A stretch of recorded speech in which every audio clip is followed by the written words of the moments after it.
कैलाश पर्वत पर शाश्वत शांति का साम्राज्य था। बर्फीली चोटियां सूर्य की पहली किरणों में स्वर्ण की भांति चमक रही थीं और मंदाकिनी नदी का कल-कल निनाद ब्रह्मांड के संगीत की तरह प्रतीत हो रहा था।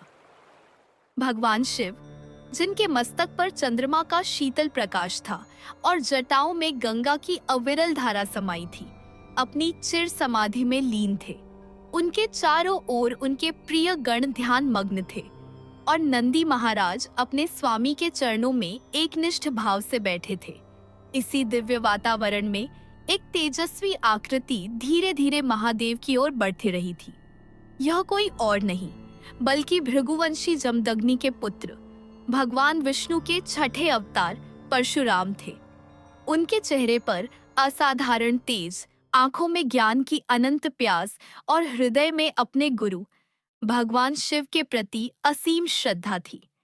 उन्होंने सहस्त्रों वर्षों की कठोर तपस्या और अपने गुरु द्वारा दी गई हर परीक्षा को सफलतापूर्वक पार किया था।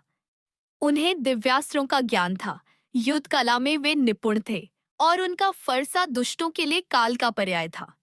किंतु आज उनके मन में न तो युद्ध का कोई विचार था और न ही किसी शत्रु का कोई भय। आज उनके हृदय में एक गहरी जिज्ञासा ने जन्म लिया था, एक ऐसा प्रश्न जो उन्हें कई रातों से सोने नहीं दे रहा था। उन्होंने सुना था, हिमालय की दुर्गम कंदराओं में, जहां देवता भी जाने से संकोच करते हैं, एक ऐसी वनस्पति उगती है जो प्रकृति के नियमों को चुनौती दे सकती है। एक ऐसी औषाली सी औषधि जो मृत्यु को भी मात दे दे, जो लोहे को स्वर्ण में बदल दे और जो ब्रह्मांड के रहस्यों को साधक के समक्ष उन्मोचित कर दे। उसका नाम था तेलियाकंद। परशुराम ने अपने गुरु के समक्ष पहुंचकर साष्टांग प्रणाम किया। उनकी उपस्थिति मात्र से महादेव ने धीरे धीरे अपनी आंखें खोली। उनकी आंखों में ब्रह्मांड की संपूर्ण करुणा और ज्ञान का सागर लहरा रहा था। उठो भार्गव, महादेव की गंभीर और शांत ध्वनि कैलाश के वातावरण में गूंज उठी। तुम्हारे मन में प्रश्नों का एक बवंडर उठ रहा है। तुम्हारी जिज्ञासा तुम्हारे चेहरे पर स्पष्ट है। कहो, ऐसा कौन सा रहस्य है जो तुम्हें व्यथित कर रहा है? परशुराम ने हाथ जोड़कर अत्यंत विनम्रता से कहा, हे गुरुदेव, हे त्रिकालदर्शी, आप तो अंतर्यामी हैं। मेरे मन में उठने वाले हर विचार से आप परिचित हैं। मैंने आपके श्रीमुख से सृष्टि की उत्पत्ति, प्रलय, धर्म अधर्म और आत्मा परमात्मा के गूढ़ रहस्यों को सुना है। आपने मुझे वह हर ज्ञान दिया जिसका मैं पात्र था, किंतु एक रहस्य है जिसके विषय में मैंने केवल किंवदंतियों में सुना है। एक ऐसी दिव्य औषधि जिसे तेलियाकंद कहा जाता है। भगवान शिव मुस्कुराए। उनकी मुस्कान में उस रहस्य की स्वीकृति थी। तुम उस संजीवनी के विषय में जानना चाहते हो जो केवल एक वनस्पति नहीं बल्कि स्वयं पृथ्वी के गर्भ में छिपा हुआ अमृत है। हाँ गुरुदेव। परशुराम की आंखों में उत्साह की ज्वाला धधक उठी। मैं इसके विषय में सब कुछ जानना चाहता हूँ। मेरे मन में 3 प्रमुख प्रश्न हैं जो मुझे व्याकुल किए हुए हैं। यदि आप आज्ञा दें तो मैं पूछना चाहता हूँ। पूछो परशुराम, शिव ने अभयदान देते हुए कहा। आज तुम्हारी जिज्ञासा का समाधान अवश्य होगा। परशुराम ने अपना पहला प्रश्न पूछा, हे महादेव, कृपा करके मुझे बताइए, इस चमत्कारी तेलियाकंद की उत्पत्ति कैसे हुई और इसका वास्तविक महत्व क्या है? भगवान शिव ने अपनी आंखें बंद की, मानो वे समय के प्रवाह में पीछे लौट रहे हों। उस काल में जब सृष्टि अपने सबसे महत्वपूर्ण क्षणों में से एक की साक्षी बन रही थी। फिर उन्होंने बोलना आरंभ किया। उनकी आवाज में युगों की प्रतिध्वनि थी। हे भार्गव, तेलियाकंद की कथा किसी साधारण पौधे की कथा नहीं है। इसका उद्गम सीधे उस महान घटना से जुड़ा है जिसे तुम समुद्र मंथन के नाम से जानते हो। देवताओं और असुरों ने अमृतत्व के अमृत को पाने के लिए मंदराचल पर्वत को मथनी और वासुकी नाग को रस्सी बनाकर क्षीर सागर का मंथन किया। तुम जानते हो कि उस मंथन से 14 दिव्य रत्न निकले। विष, कामधेनु, उच्चैःश्रवा अश्व, ऐरावत हाथी, कौस्तुभ मणि, कल्प वृक्ष, रंभा अप्सरा, देवी लक्ष्मी, वारुणी, चंद्रमा, पारिजात वृक्ष, शंख और अंत में भगवान धन्वंतरी अपने हाथों में अमृत का कलश लेकर प्रकट हुए। परशुराम ने वाक्य पूरा किया। सत्य, शिव ने कहा, किंतु जो कथा तुम्हें ज्ञात है वह पूर्ण नहीं है। एक ऐसा रहस्य है जो केवल कुछ ही जानते हैं। जब भगवान धन्वंतरी, जो स्वयं आयुर्वेद के देवता और औषधियों के स्वामी हैं, अमृत कलश लेकर प्रकट हुए तो उनके शरीर से एक दिव्य तेज निकल रहा था। उनका संपूर्ण अस्तित्व औषधीय ज्ञान और जीवनदायिनी ऊर्जा से ओतप्रोत था। अमृत को लेकर देवताओं और असुरों में भयंकर छीना-झपटी हुई। इस आपाधापी और संघर्ष के बीच भगवान धन्वंतरी के माथे से पसीने की एक बूंद छलककर पृथ्वी पर आ गिरी। वह पसीने की बूंद साधारण नहीं थी परशुराम, उसमें भगवान धन्वंतरी के सहस्त्रों वर्षों का तप, आयुर्वेद का संपूर्ण सार और अमृत की सूक्ष्म ऊर्जा का एक अंश समाहित था। वह बूंद वायु मार्ग से होती हुई देवभूमि हिमालय की एक अत्यंत गुप्त और अभेद्य घाटी में जा गिरी। वह घाटी ऐसी थी जहां सूर्य की किरणें एक विशेष कोण पर पड़ती थीं, जहां की मिट्टी में गंधक और पारद के सूक्ष्म कण प्राकृतिक रूप से विद्यमान थे और जहां केवल सिद्ध योगी ही अपनी योग शक्ति के बल पर पहुंच सकते थे। जिस स्थान पर वह दिव्य श्वेत बिंदु गिरा, वहां पृथ्वी के गर्भ से एक अंकुर फूटा। यह कोई साधारण अंकुर नहीं था। इसके पत्ते गहरे हरे रंग के थे और उन पर तेल की एक अदृश्य परत थी जो चंद्रमा की रोशनी में सप्तरंगी आभा बिखेरती थी। इसके नीचे जो कंद विकसित हुआ वह असाधारण था। वह कंद बाहर से काला, कठोर और सामान्य दिखता था, किंतु उसके भीतर ब्रह्मांड की जीवन ऊर्जा का सार छिपा था। उसी दिव्य श्वेत बिंदु से जन्मी वनस्पति को संसार ने तेलिया कंद के नाम से जाना। भगवान शिव क्षण भर के लिए रुके और फिर बोले, अब तुम इसके महत्व के बारे में सुनो। चूंकि इसकी उत्पत्ति भगवान धन्वंतरी के अंश और अमृत की ऊर्जा से हुई थी, इसमें वे गुण थे जो किसी अन्य वनस्पति में नहीं हो सकते थे। पहला महत्व कायकल्प। इसमें शरीर को पुनः युवा बनाने की अद्भुत क्षमता थी। जैसे अमृत अमृतत्व प्रदान करता है, तेलिया कंद नश्वर शरीर को उसकी युवा अवस्था में लौटा सकता है। यह शरीर की हर कोशिका को पुनर्जीवित कर सकता है, रोगों को जड़ से मिटा सकता है और जीवन को कई सौ वर्षों तक बढ़ा सकता है। दूसरा महत्व दिव्य ज्ञान का प्रवेश द्वार। इस कंद का सेवन करने वाला साधक केवल शारीरिक रूप से ही युवा नहीं होता, बल्कि उसकी चेतना का स्तर भी ऊपर उठ जाता है। उसकी इंद्रियां अत्यंत तीव्र हो जाती हैं। वह सूक्ष्म जगत को देखने, दूर की ध्वनियों को सुनने और भविष्य में होने वाली घटनाओं का पूर्वाभास करने में सक्षम हो जाता है। यह समाधि की अवस्था को सुगम बनाता है। तीसरा और सबसे रहस्यमय महत्व धातु परिवर्तन। हे भार्गव, प्रकृति में हर वस्तु ऊर्जा का ही एक रूप है। तेलिया कंद में वह दिव्य ऊर्जा अपने सबसे शुद्ध रूप में समाहित है। यह ऊर्जा इतनी शक्तिशाली है कि यदि इसे विशेष प्रक्रियाओं और मंत्रों के साथ प्रयोग किया जाए तो यह निम्न धातुओं के परमाणुओं की संरचना को बदलकर उन्हें उच्च धातु अर्थात स्वर्ण में परिवर्तित कर सकती है। यह केवल धातु का परिवर्तन नहीं, बल्कि पदार्थ के मूल स्वरूप का रूपांतरण है। इसलिए परशुराम, तेलिया कंद केवल एक औषधि नहीं है, यह पृथ्वी पर गिरा हुआ देवत्व का एक अंश है। यह आयुर्वेद का शिखर है, योग का सहायक है और रसायन शास्त्र का सबसे बड़ा रहस्य है। इसका महत्व केवल शरीर को ठीक करने तक सीमित नहीं है, बल्कि यह आत्मा को उसके वास्तविक स्वरूप से परिचित कराने की क्षमता भी रखता है। परशुराम मंत्रमुग्ध होकर सुन रहे थे। तेलिया कंद की उत्पत्ति की कथा उनकी कल्पना से भी कहीं अधिक भव्य और दिव्य थी। उनके मन में अब दूसरा प्रश्न और भी प्रबल हो उठा। हे प्रभु, आपने इसकी उत्पत्ति और महत्व बताकर मेरी जिज्ञासा को और बढ़ा दिया है। परशुराम ने कहा, यह सुनने में अविश्वसनीय लगता है। क्या आप कृपा करके तेलिया कंद के चमत्कारों का कोई दृष्टांत दे सकते हैं? महादेव ने अपनी शांत दृष्टि परशुराम पर डाली और कहा, कथाएं और दृष्टांत तो समय की धारा में अनगिनत हैं भार्गव। मैं तुम्हें एक ऐसी ही कथा सुनाता हूँ जो आज से कई युग पहले घटी थी। यह कथा है उज्जैनी के राजा विक्रमादित्य के पूर्वज राजा भद्रायु की। शिव ने कथा आरंभ की।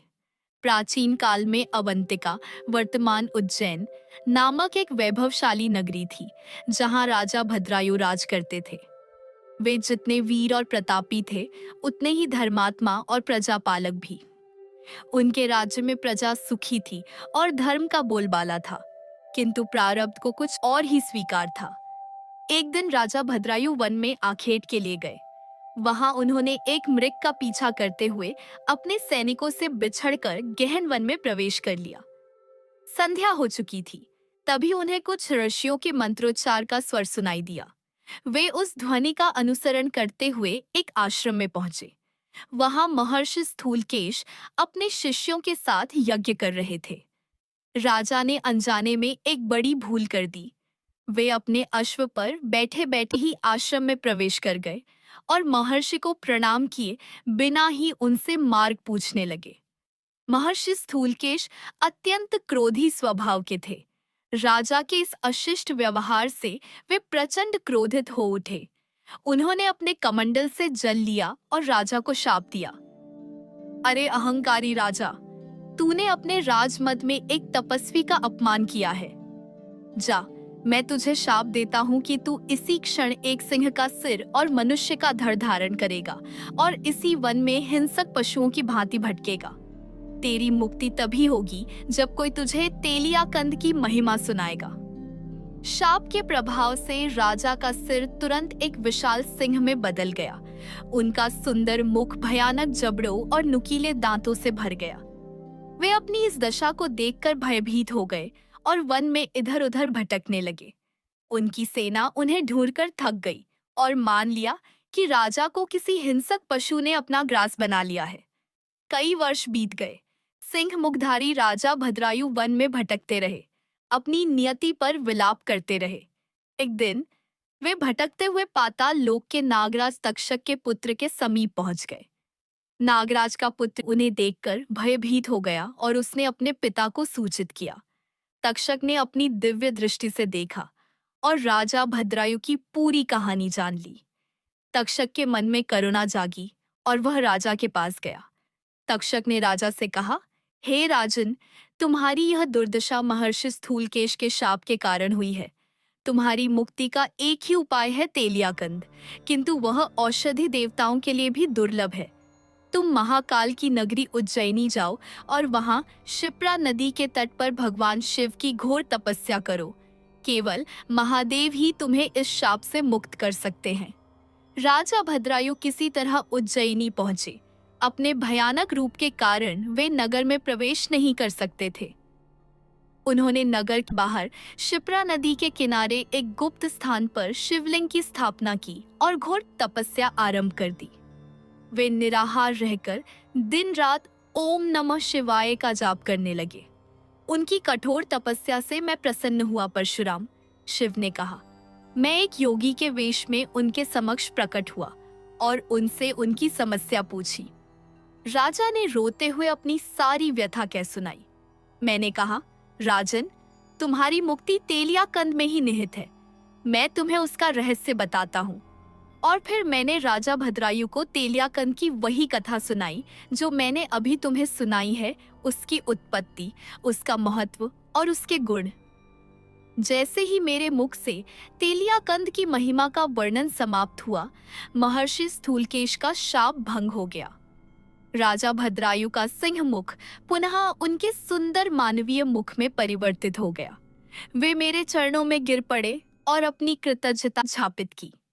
किंतु चमत्कार अभी समाप्त नहीं हुआ था भार्गव।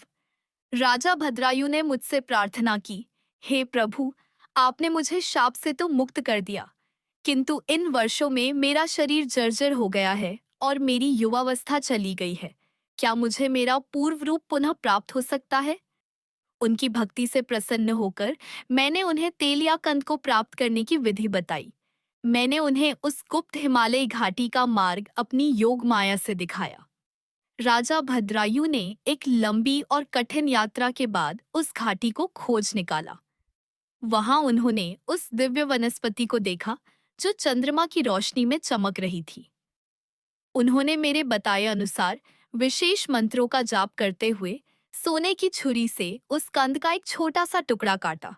उन्होंने उस टुकड़े को शहद के साथ मिलाकर ग्रहण किया और जैसे ही वह औषधि उनके शरीर में गई, एक अद्भुत चमत्कार हुआ। उनका जाह जर्जर शरीर कायाकल्प करने लगा। उनकी झुर्रियां मिट गईं, उनके श्वेत केश पुनः काले हो गए और उनके शरीर में 100 हाथियों के समान बल आ गया। वे पहले से भी अधिक तेजस्वी और युवा हो गए। उनकी आयु मानो 50 वर्ष पीछे चली गई हो। उन्होंने वापस लौटकर कई 100 वर्षों तक अवंतिका पर धर्मपूर्वक शासन किया। यह है तेलियाकंद का एक चमत्कार, शिव ने अपनी कथा समाप्त करते हुए कहा। यह केवल रोगों को ही नहीं बल्कि समय और प्रारब्ध के लिखे को भी मिटाने की क्षमता रखता है, यदि साधक की भक्ति सच्ची हो। परशुराम का रोम रोम इस कथा को सुनकर रोमांचित हो उठा था। उन्होंने ऐसी चमत्कारी औषधि की कल्पना भी नहीं की थी। अब उनके मन में अंतिम और सबसे गूढ़ प्रश्न था, वह प्रश्न जो भौतिक जगत के सबसे बड़े आकर्षण से जुड़ा था, स्वर्ण। उन्होंने गहरी श्वास ली और पूछा, हे त्रिलोकीनाथ, आपने सब कुछ विस्तार से बताया। अब मेरी अंतिम जिज्ञासा शांत करें। यह अविश्वसनीय लगता है, किंतु यदि यह सत्य है तो मैं जानना चाहता हूँ कि तेलियाकंद से स्वर्ण निर्माण कैसे होता है, इसकी प्रक्रिया क्या है। परशुराम के अंतिम प्रश्न को सुनकर महादेव की मुस्कान और भी रहस्यमयी हो गई। उन्होंने कहा, भार्गव, तुम्हारा यह प्रश्न तुम्हें रस विद्या के उस क्षेत्र में ले जाता है जिसे संसार में कीमियागिरी या एल्केमी के नाम से जाना जाता है। यह ज्ञान अत्यंत गुप्त और खतरनाक है, क्योंकि यह मनुष्य के सबसे प्रबल शत्रु लोभ को जन्म देता है। जो इस ज्ञान को भौतिक सुख के लिए प्रयोग करता है, वह अंततः नष्ट हो जाता है। इसका वास्तविक उद्देश्य आत्मा का रूपांतरण है, धातु का नहीं। फिर भी तुमने पूछा है तो मैं तुम्हें इसकी प्रक्रिया बताता हूँ, ध्यान से सुनो। स्वर्ण निर्माण केवल कुछ वस्तुओं को मिलाने की प्रक्रिया नहीं है परशुराम। यह एक संपूर्ण यज्ञ है, एक आध्यात्मिक अनुष्ठान है जिसमें प्रकृति की पांचों शक्तियों पृथ्वी, जल, अग्नि, वायु और आकाश का आवाहन किया जाता है।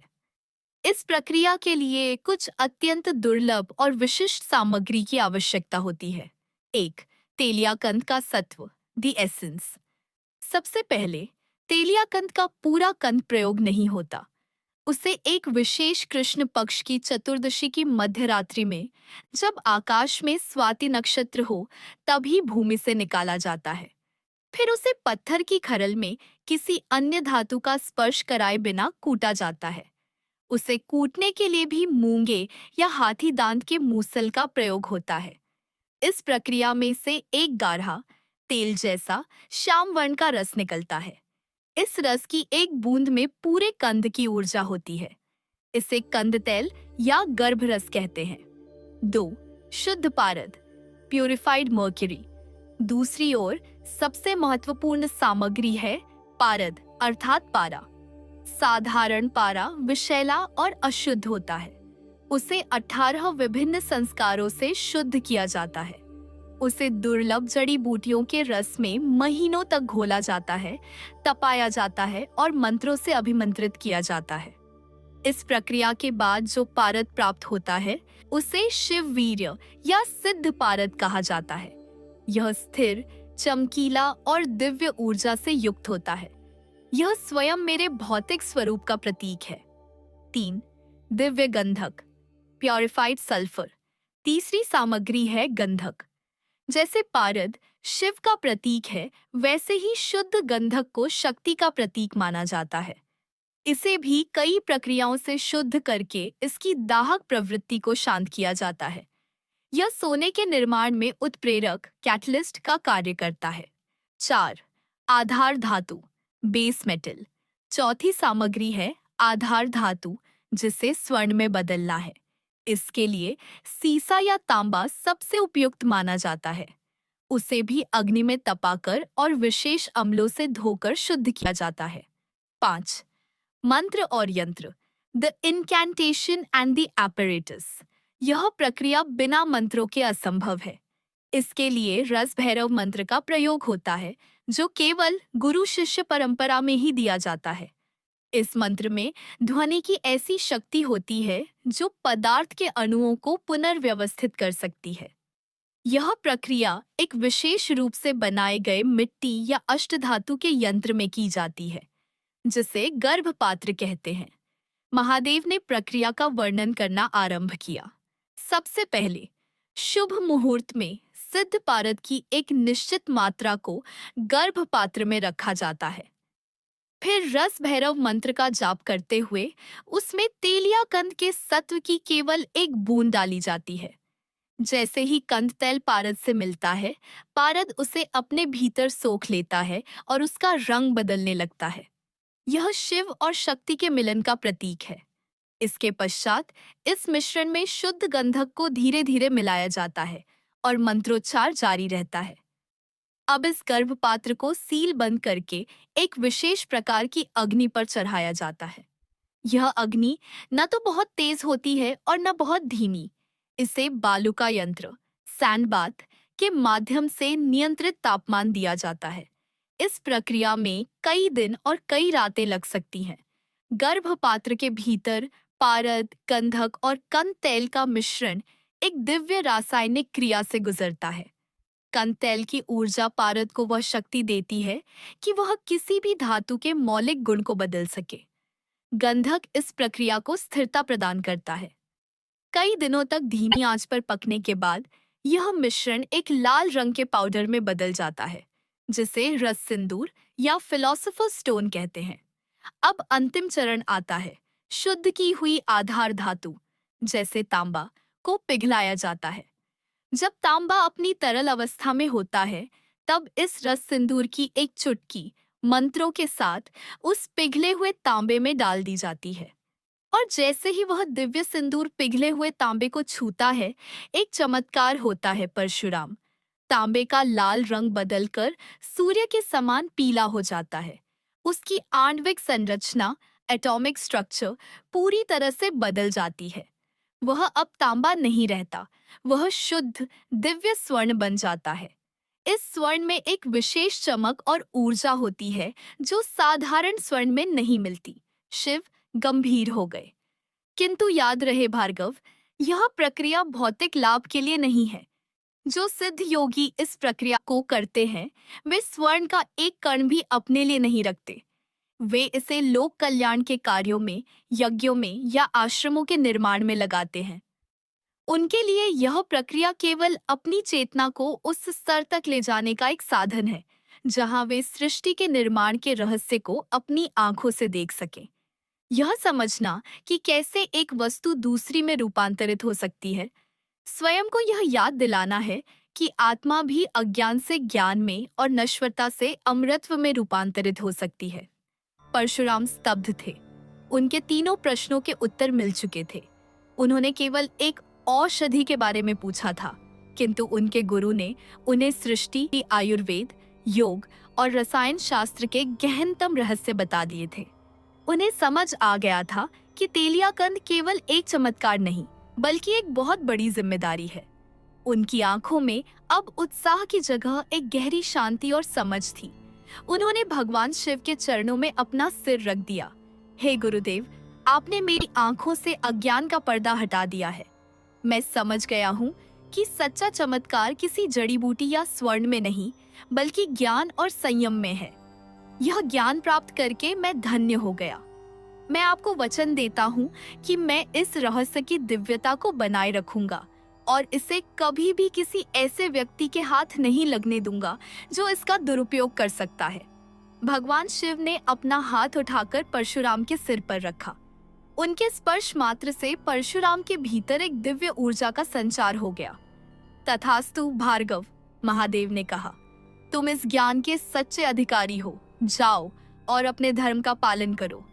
जब भी संसार को तुम्हारी आवश्यकता होगी, यह ज्ञान तुम्हारे भीतर एक प्रकाश स्तंभ की तरह तुम्हारा मार्गदर्शन करेगा। स्मरण रखना, सबसे बड़ी औषधि ज्ञान है, सबसे बड़ा चमत्कार आत्मनियंत्रण है और सबसे बड़ा स्वर्ण परोपकार है। परशुराम ने अपने गुरु को अंतिम प्रणाम किया और भारी हृदय किंतु एक शांत मन के साथ कैलाश से विदा ली। आज उन्होंने केवल एक औषधि का रहस्य नहीं जाना था, बल्कि उन्होंने स्वयं अपने गुरु भगवान शिव के ज्ञान के सागर से कुछ अनमोल बूंदें प्राप्त की थीं, जो उनके जीवन को सदैव के लिए आलोकित करती रहेंगी। कैलाश की चोटियों पर एक बार फिर वही शाश्वत शांति छा